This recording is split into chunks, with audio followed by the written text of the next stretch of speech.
நமது மெய்ப்பரும் நமது மீட்பரும் நமது ஆண்டவருமாகிய இயேசு கிறிஸ்துவில் பிரியமான உறவுகளே, நாள்தோறும் வத்திக்கான் வானொலியின் நிகழ்ச்சிகளை அருள் ஒளி இணையதளம் வழியாக உங்களுக்கு நாங்கள் ஒளிபரப்புகின்றோம்.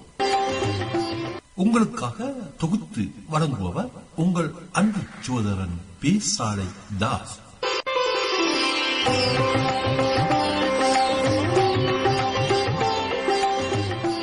லௌதேத்தூர் இயேசுஸ் கிறிஸ்துஸ். இயேசு கிறிஸ்துவுக்கு புகழ். தமிழ் கூறும் நல்லுலகில் வாழும் அனைத்து அன்புள்ளங்களுக்கும் வத்திக்கான் வானொலியின் வணக்கம். இறைவன் உங்கள் உள்ளத்தையும் இல்லத்தையும் தன் அன்பாலும் அருளாலும் அமைதியாலும் இன்றும் என்றும் நிரப்புவாராக.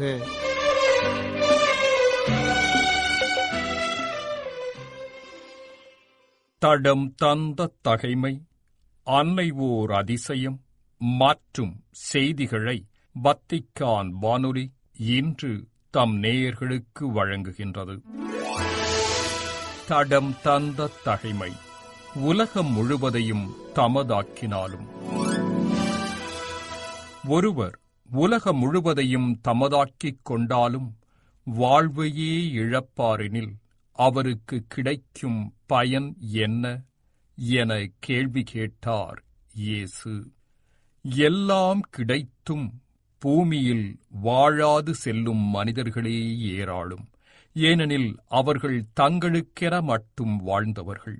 பிறருக்காக வாழாத வாழ்வு ஒரு வாழ்க்கையே அல்ல. எல்லாம் பெற்றும் எதுவும் பகிராமல் வாழ்வதை விட ஏதும் பெறாமல் வாழ்வதே நல்லது.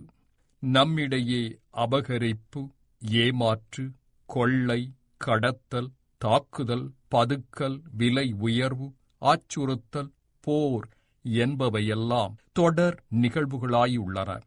எதற்கு எனக் கேட்டால் வாழ என பதில் வரும். இவை வாழ்வை தருமா? வாழ்வதற்கான செலவு மிகவும் குறைவு. அடுத்தவரைப் போல வாழத்தான் செலவு மிக அதிகம். இறைவா, எல்லாம் பெற்று வாழாமல் போவதை விட எதுவும் பெறாமல் வரலாற்றில் வாழ வரம் தாரும்.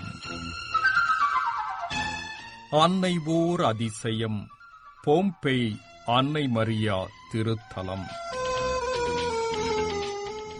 அன்பு நெஞ்சங்களே, நம் புதிய திருத்தந்தை 14ஆம் லியோ அவர்கள் திரு அவையை வழிநடத்த கர்தினால்களால் தேர்ந்தெடுக்கப்பட்ட நாள் மே மாதம் 8. அந்நாள் போம்பேய் அன்னை மரியாவின் திருவிழா நாள். இந்நாளில் நாம் நம் அன்னை ஓர் அதிசயம் என்ற தொடரில் போம்பேயின் அன்னை மரியா குறித்து நோக்குவோம். தென் இத்தாலியில் இப்போதைய நவீன நேபிள்ஸ் நகருக்கு அருகில் அமைந்துள்ள பழங்கால ரோமையர் நகரம் போம்பேய். இந்நகரத்திற்கு அருகிலுள்ள வேசுவியூஸ் எரிமலை கிபி 79ஆம் ஆண்டில் வெடித்து சிதறியதில் போம்பேய் நகரமும் அதை சுற்றியிருந்த பெரிய ஆடம்பர வீடுகளும் 4 மீட்டர் முதல் 6 மீட்டர் வரையிலான சகதிக்குள் அமங்கின. அதிலிருந்து வெளிவந்த சகதியும் புகையும் கலந்த நெருப்பு ஆற்றின் அடையாளங்களையும், அந்த வெசுவியூஸ் எரிமலையின் பள்ளத்திலிருந்து புகை வெளிவருவதையும் இன்றும் காண முடிகின்றது. எரிமலையால் அழிந்த பழைய போம்பேய் நகரம் கடந்த 250 ஆண்டுகளுக்கு மேலாக புகழ்பெற்ற சுற்றுலா தலமாக விளங்கி வருகின்றது. யுனெஸ்கோ நிறுவனம் போம்பேய் நகரத்தை உலக பாரம்பரிய வளங்களில் ஒன்றாக அறிவித்து பாதுகாத்து வருகின்றது. ஒவ்வொரு ஆண்டும் ஏறக்குறைய 25 லட்சம் சுற்றுலா பயணிகள் இப்பகுதிக்கு சென்று வருகின்றனர். இந்த பழைய போம்பேய் நகரத்திலிருந்து சிறிது தூரத்தில் வாலேதி போம்பேய் என்ற இடத்தில் அன்னை மரியாவுக்கு அழகானதோர் ஆலயம் 1800களில் எழுப்பப்பட்டது. உலகின் பல நாடுகளிலிருந்து லட்சக்கணக்கில் பழைய போம்பேய் நகரத்திற்கு செல்லும் சுற்றுலா பயணிகள் அதற்கு அருகில் அமைந்துள்ள போம்பேய் அன்னை மரியா திருத்தலத்திற்கும் செல்ல தவறுவதில்லை. இத்திருத்தலத்தின் உயரமான பீடத்திலுள்ள அன்னை மரியாவின் திருவுருவத்தை வைத்து இத்திருத்தலம் ஜெபமாலை அன்னை மரியாவுக்கு அர்ப்பணிக்கப்பட்டுள்ளது என சொல்லிவிடலாம். அன்னை மரியா பொம்பை மாதா என்றும் போற்றப்படுகின்றார். 6ஆம் நூற்றாண்டில் கீழை வழிபாட்டு முறையில் போற்றப்பட்ட அன்னை மரியாவின் படத்தை ஒத்தது பொம்பை திருத்தலத்திலுள்ள அன்னை மரியா படம். கிபி 79ஆம் ஆண்டில் பொம்பை நகரம் அழிந்தது. 4ஆம் நூற்றாண்டில் இப்பகுதியில் கிறிஸ்தவர்கள் குடியேறினர். பொம்பைக்கு அருகிலுள்ள வல்லே தி பொம்பேயில் நம் மீட்பர் ஆலயம் ஒன்றை கிறிஸ்தவர்கள் கட்டினர். 11ஆம் நூற்றாண்டில் ஆசீர்வாதப்பர் துறவு சபையினரிடம் இவ்வாலயத்தை பராமரிக்கும் பொறுப்பு ஒப்படைக்கப்பட்டது. நாளடைவில் இவ்வாலயம் அழிந்தது. அவ்விடத்தில் ஒரு சிறிய ஆலயம் கட்டப்பட்டது. இந்த வாலே தி பொம்பே குறித்து 1891ஆம் ஆண்டில் எழுப்பப்பட்ட ஒரு குறிப்பில் இந்த ஊர் ஏழ்மையில் உழன்றது, அதனால் பள்ளிக்கூடம் கட்ட முடியவில்லை, இவ்வூர் மக்கள் மூடநம்பிக்கை கொண்டவர்களாகவும் பலர் குற்றவாளிகளாகவும் பலர் திருடர்களாகவும் இருந்தனர். ஆனால் இவ்வூரின் தலை விதியையே மாற்றியவர்கள் பர்த்தலோ லோங்கோ, மரியன்னா பெர்னராரோ தே ஃபூஸ்கோ என்ற தம்பதியர்தான். இவ்விருவரில் முக்கிய காரணியாக இருந்தவர் முத்திபேறு பெற்ற பர்த்தலோ லோங்கோதான். பொதுநிலை விசுவாசி பர்த்தலோ லோங்கோதான் பொம்பை ஜெபமாலை அன்னை மரியா திருத்தலத்தின் நிறுவனர்.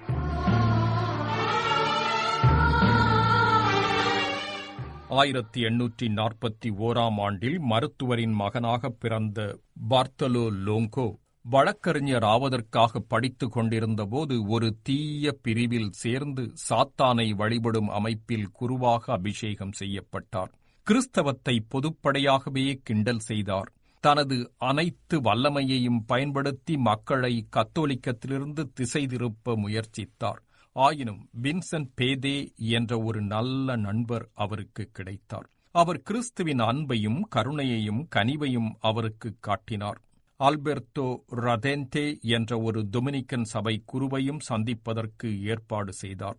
இந்த டொமினிக்கன் சபை குரு அன்னை மரியா மீது ஆழ்ந்த பக்தி கொண்டவர், ஜெபமாலை பக்தியை பரப்பி வந்தவர். பர்த்தோலோ லோங்கோ மனம் மாறி திருமுழுக்கு பெற்றபோது மரியா என்ற பெயரையும் சேர்த்து பர்த்தலோ மரியா லோங்கோ என்று தனது பெயரை மாற்றினார்.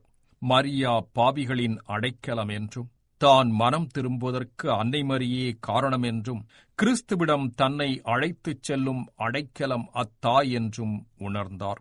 பர்த்தலோ மனம் மாறிய பின்னர் தனது வாழ்நாள் முழுவதும் தபம் செய்யவும் தான் மிக அவதூறாக பேசிய திரு அவைக்கு தொண்டு புரியவும் விரும்பினார். ஏழைகள் மற்றும் கைவிடப்பட்டவர்களுக்கு பணி செய்வதற்கு வாக்குறுதி எடுத்தார்.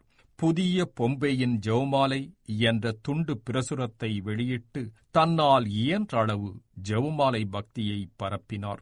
பர்த்தலோ ஒரு நாள் மாலையில் பொம்பேயில் எலிகளும் பல்லிகளும் நிறைந்த அழிந்த ஆலயத்திற்கு அருகில் நடந்து சென்று கொண்டிருந்தபோது ஓர் உணர்வுபூர்வமான அனுபவத்தை பெற்றார்.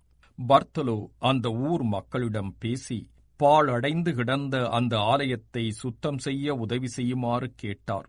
பின்னர் ஒரு நாள் மாலை தன்னோடு சேர்ந்து ஜெபமாலை ஜெபிக்கவும் அம்மக்களை அழைத்தார். ஆனால் ஒரு சில சிறாரே ஆலயம் சென்றனர். ஒவ்வொரு வீடாக, ஒவ்வொரு குடிசையாக, ஒவ்வொரு பண்ணையாகச் சென்று ஜெபமாலைகளையும் மாதா பதக்கங்களையும் கொடுத்து ஜெபம் செய்வதற்கு மக்களை ஊக்குவித்தார். பர்த்தலோவை மக்கள் அன்பு செய்து மதிக்கத் தொடங்கினர். ஆனால் அவர்கள் ஜெபமாலை பற்றி புரிந்து கொள்ளவும் இல்லை, அதை பற்றி தெரிந்து கொள்ளவும் ஆர்வம் காட்டவில்லை. ஆயினும் 1873ஆம் ஆண்டு ஜெபமாலை அன்னை மரியா திருவிழாவை கொண்டாட முன்வந்தார் பர்த்தலோ. அவ்விழாவன்று மழை பெய்தது. அன்று போதிக்க வந்தவர் அவ்வூர் மக்கள் புரிந்து கொள்ளும் வழக்கு மொழியில் பேசாமல் இத்தாலிய மொழியில் பேசினார். எனவே அவரது முதல் முயற்சி தோல்வியடைந்தது. அடுத்த ஆண்டும் விழா எடுக்க முயற்சித்தார். அதுவும் அவ்வளவாக வெற்றி தரவில்லை. ஆயினும் சிலர் ஜெபமாலை சொல்ல கற்றுக்கொண்டனர். அதற்கு அடுத்த ஆண்டு 2 வாரங்களுக்கு உலக மீட்பர் சபை குருக்களை அழைத்தார். சிறிய ஆலயத்தையும் முழுமையாக சீரமைத்தார். இம்முறை அவரது முயற்சி வெற்றியடைந்தது. பெரியதோர் ஆலயம் கட்ட விரும்பினார் பர்த்தலோ. அவ்வாலயத்தில் வைப்பதற்கென ஜெபமாலை அன்னை மரியா படத்தை தேடி அலைந்தார். அக்கால திரு அவை சட்டப்படி புனித படங்கள் மரத்தில் அல்லது கேன்வாஸ் துணியில் எண்ணெயில் வரையப்பட்டிருக்க வேண்டும். எனவே இத்தகைய ஒரு படம் நேபிள்ஸில் ஓர் அருள் சகோதரி இல்லத்தில் இருந்ததாகவும் அது 340 லீராக்களுக்கு ஒரு கடையில் வாங்கப்பட்டதாகவும் கேள்விப்பட்டார். ஆனால் அது மிக மோசமான நிலையில் இருந்தது. இருந்தாலும் நன்கொடையாக கிடைத்த அப்படத்தை வாங்கி 1876ஆம் ஆண்டு பிப்ரவரி 13ஆம் தேதியன்று ஆலயத்தில் வைத்தார். அந்த ஜெபமாலை அன்னை மரியா படம் முதலில் 1875ஆம் ஆண்டு சிறிய ஆலயத்தில் வைக்கப்பட்டது. அப்பகுதியின் 300 பேர் புதிய ஆலயம் கட்டுவதற்கு ஒவ்வொரு மாதமும் பணம் கொடுக்க முன்வந்தனர். 1876ஆம் ஆண்டு மே 8ஆம் தேதி புதிய ஆலயத்திற்கான அடிக்கல் நாட்டப்பட்டது. ஒரு மாதத்திற்குள் அவ்வாலயத்தில் பல புதுமைகள் நடந்தன. 4 பேர் அற்புதமாய் குணமடைந்ததாக பதிவு செய்யப்பட்டது. அன்று முதல் சிறப்பாக 1891ஆம் ஆண்டிற்கும் 1894ஆம் ஆண்டிற்கும் இடைப்பட்ட காலத்தில் அவ்வன்னை மரியா ஆலயத்தில் இடம்பெற்ற நூற்றுக்கணக்கான புதுமைகள் அதிகாரப்பூர்வமாக பதிவு செய்யப்பட்டன. 1883ஆம் ஆண்டில் ஆலய கட்டுமானப் பணிகள் நிறைவடைந்தன. அப்போது பர்த்தலோ மக்களிடம் இந்த பெருமைக்குரிய இடத்தில் வெற்றிகளின் அரசியான அன்னை மரியா மீதான நமது அன்பு மற்றும் விசுவாசத்தை இக்கால மற்றும் வருங்கால தலைமுறைகளுக்கு நினைவூட்டும் நினைவு சின்னத்தை நாம் விட்டுச் செல்ல விரும்புகின்றோம் என கூறினார். 1894ஆம் ஆண்டில் பர்த்தலோவும் அவரது மனைவி மரியன்னா பர்னாரோ தே புஸ்கோவும் இப்புதிய ஆலயத்தை திருத்தந்தையிடம் ஒப்படைத்தனர். அன்று முதல் இன்று வரை இத்திருத்தலம் திருத்தந்தையின் பாதுகாவலில் இருந்து வருகின்றது. புதிய ஆலயம் அருட்பொழிவு செய்யப்பட்டவுடன் ஜெபமாலை அன்னை மரியின் திருப்படமும் முடிசூட்டப்பட்டது. இந்த வெற்றிகளின் அன்னை மரியா எனும் ஜெபமாலை அன்னையிடம் ஜெபிக்கும் சிறப்பு பக்தி முயற்சி 1883ஆம் ஆண்டு அக்டோபரில் தொடங்கியது. இது ஆண்டுதோறும் மே 8ஆம் தேதியன்றும் அக்டோபரின் முதல் ஞாயிறன்றும் உலகெங்கும் ஜெபிக்கப்படுகின்றது. போம்பேயில் அன்னை மரியாவும் தான் குணப்படுத்திய சிறாரில் ஒருவரிடம் இந்த பக்தி பற்றி சொல்லியிருக்கின்றார். 1979ஆம் ஆண்டு அக்டோபர் 21ஆம் நாளன்று புனித திருத்தந்தை 2ஆம் ஜான் பால் போம்பே சென்றார். 1980ஆம் ஆண்டு அக்டோபர் 26ஆம் நாளன்று பர்த்தலோ மரிய லோங்கோவை முத்திபேறு பெற்ற நிலைக்கு உயர்த்திய திருத்தந்தை 2ஆம் ஜான் பால் பர்த்தலோ லோங்கோ மரியின் மனிதர் மற்றும் ஜெபமாலையின் திருத்தூதர் என்றும் புகழ்ந்தார். 2008ஆம் ஆண்டில் முன்னாள் திருத்தந்தை 16ஆம் பெனடிக்ட் அவ்வன்னையின் திருப்படத்திற்கு தங்கரோஜாவை வழங்கினார். இப்படத்தில் ஒரு பக்கத்தில் புனித டொமினிக்கும் அடுத்த பக்கத்தில் புனித சியன்னா கேத்தரினும் அன்னை மரியிடமிருந்து ஜெபமாலை பெறுவதாக வரையப்பட்டிருக்கின்றது. அண்மையில் மறைந்த நம் திருத்தந்தை பிரான்சிஸ் அவர்கள் 2015ஆம் ஆண்டு மார்ச் 21ஆம் தேதி போம்பே அன்னை மரியா திருத்தலம் சென்று தரிசித்தார். வெற்றிகளின் அன்னை மரியாவான ஜெபமாலை அன்னையிடம் நாமும் இந்நாளில் சிறப்பாக ஜெபிப்போம். குறிப்பாக நம் புதிய திருத்தந்தைக்காக ஜெபிப்போம். நம்பிக்கையுடன் அன்னை மரியாவை அண்டிச் செல்வோம். அத்தாய் நம் அனைவரின் அடைக்கலம். வெற்றி தரும் ஜெபமாலை அன்னை கற்றுத்தந்த ஜெபமாலை, வெற்றி தரும் ஜெபமாலை அன்னை கற்றுத்தந்த ஜெபமாலை. ஜெபிப்போம் ஜெபிப்போம் ஜெபமாலை ஜெபிப்போம், துதிப்போம் துதிப்போம் துயர் நீங்க துதிப்போம். ஜெபிப்போம் ஜெபிப்போம் ஜெபமாலை ஜெபிப்போம், துதிப்போம் துதிப்போம் துயர் நீங்க துதிப்போம். வெற்றி தரும் ஜெபமாலை அன்னை கற்று. போம்பே அன்னை மரியா திருத்தலம் குறித்து அன்னை ஓர் அதிசயம் என்ற நிகழ்ச்சியில் இன்று உங்களுக்கு வழங்கியது வத்திக்கான் வானொலி.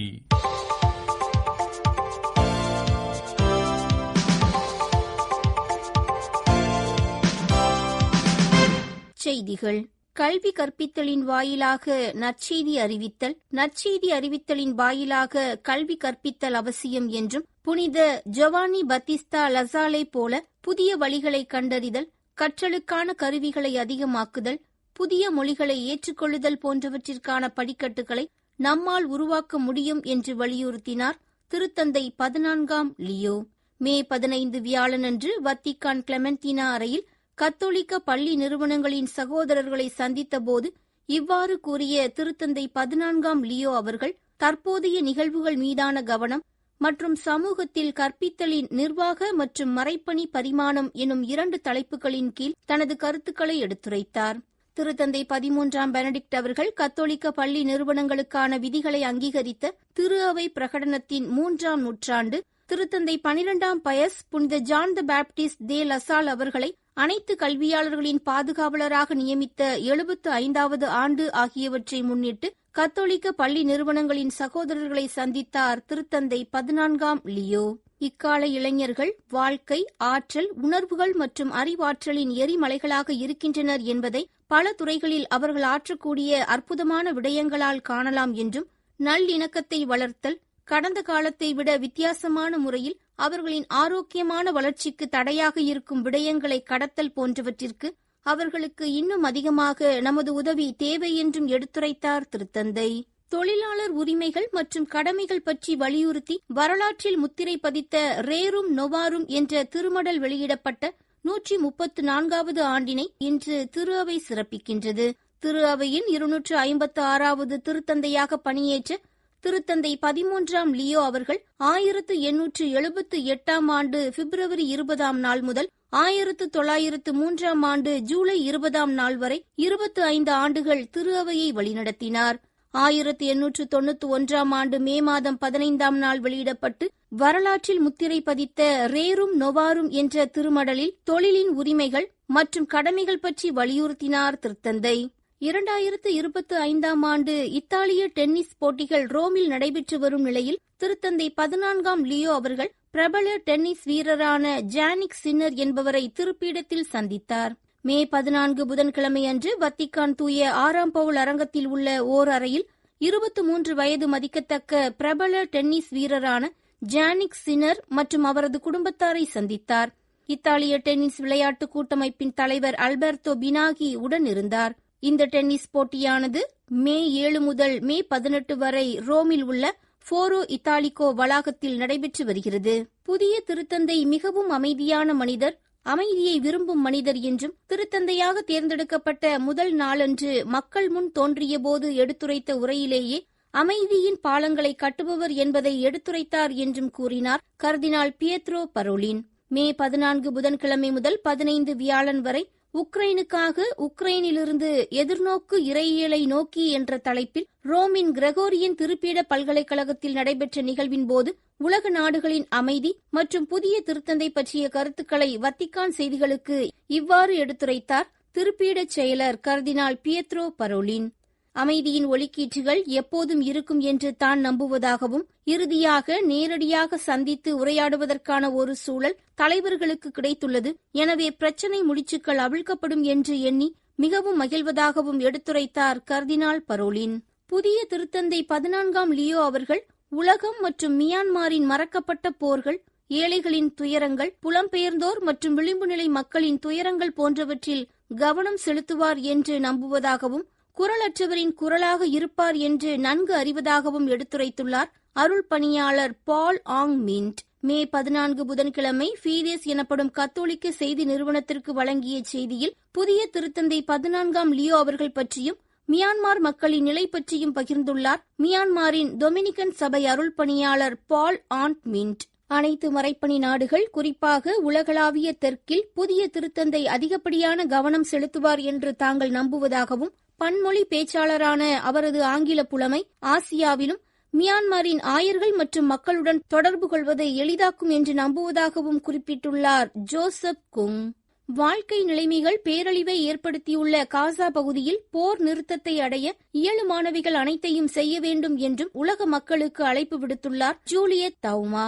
நேயர்களே, இத்துடன் வத்திக்கான் வானொலியின் தமிழ் ஒலிபரப்பு நிறைவு பெறுகின்றது. நன்றி, வணக்கம். இதுவரையும் நீங்கள் செவியுற்றது வத்திக்கான் வானொலியின் இன்றைய நிகழ்ச்சிகள். மீண்டும் மற்றொரு வத்திக்கான் வானொலி நிகழ்ச்சியில் உங்கள் அனைவரையும் சந்திக்கும் வரை அன்பு விடைபெற்றுச் செல்வது உங்கள் அன்பின் பேசாலை தாஸ்.